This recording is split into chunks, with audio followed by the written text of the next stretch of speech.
നമസ്കാരം, എല്ലാവർക്കും ഒരിക്കൽ കൂടി മലയാളി സോക്കറിലേക്ക് ഹൃദ്യമായ സ്വാഗതം.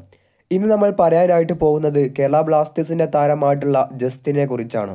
വിശദമായി വീഡിയോയിലേക്ക് കടക്കുന്നതിനേക്കാൾ മുമ്പായിട്ട് നമ്മുടെ വീഡിയോസൊക്കെ കണ്ടുപോകുന്ന 74% പേരും ചാനൽ സബ്സ്ക്രൈബ് ചെയ്തിട്ടില്ല. അതുകൊണ്ട് ദയവായിട്ട് നമ്മുടെ ചാനൽ സബ്സ്ക്രൈബ് ചെയ്യുക. സോ നിങ്ങൾ വിചാരിക്കുകയാണെങ്കിൽ വളരെ പെട്ടെന്ന് തന്നെ 100K സബ്സ്ക്രൈബേഴ്സിലേക്ക് എത്താൻ കഴിയും. അതുകൊണ്ട് സബ്സ്ക്രൈബ് ചെയ്ത് സപ്പോർട്ട് ചെയ്യുക. കേരള ബ്ലാസ്റ്റേഴ്സിന്റെ മുന്നേറ്റ നിരയിലെ വിദേശ താരങ്ങളിൽ ഒരാളായിട്ടുള്ള പെപ്രയ്ക്ക് പരിക്ക് പറ്റുകയും അതുപോലെ തന്നെ താരത്തിന് ഈ ഒരു സീസണിൽ ഇനി വരാനുള്ള മത്സരങ്ങൾ കളിക്കാൻ കഴിയില്ല എന്നുള്ള കാര്യം ബ്ലാസ്റ്റേഴ്സ് തന്നെ ഒഫീഷ്യലായിട്ട് അറിയിക്കുകയും ചെയ്തു. എന്നാൽ ഈ ഒരു സീസൺ തുടങ്ങുന്നതിന് മുൻപ് കേരള ബ്ലാസ്റ്റേഴ്സിലേക്ക് വരികയും പ്രീ സീസണിലൊക്കെ ബ്ലാസ്റ്റേഴ്സിന്റെ ഭാഗമാവുകയും ചെയ്ത് ഗോകുലം കേരള FC-യിലേക്ക് ലോൺ അടിസ്ഥാനത്തിൽ പോവുകയും ചെയ്തിരുന്ന സൂപ്പർ താരം ജസ്റ്റിനെ കേരള ബ്ലാസ്റ്റേഴ്സ് വീണ്ടും ടീമിലെത്തിച്ചിരുന്നു.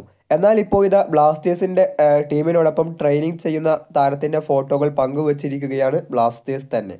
അതുകൊണ്ട് തന്നെ താരം ബ്ലാസ്റ്റേഴ്സിനോടൊപ്പം ജോയിൻ ചെയ്തു എന്ന് നമുക്ക് മനസ്സിലാക്കാം. വീഡിയോ അവസാനിപ്പിക്കുകയാണ്. വീഡിയോ ഇഷ്ടപ്പെട്ടാൽ like, share, subscribe. Thank you.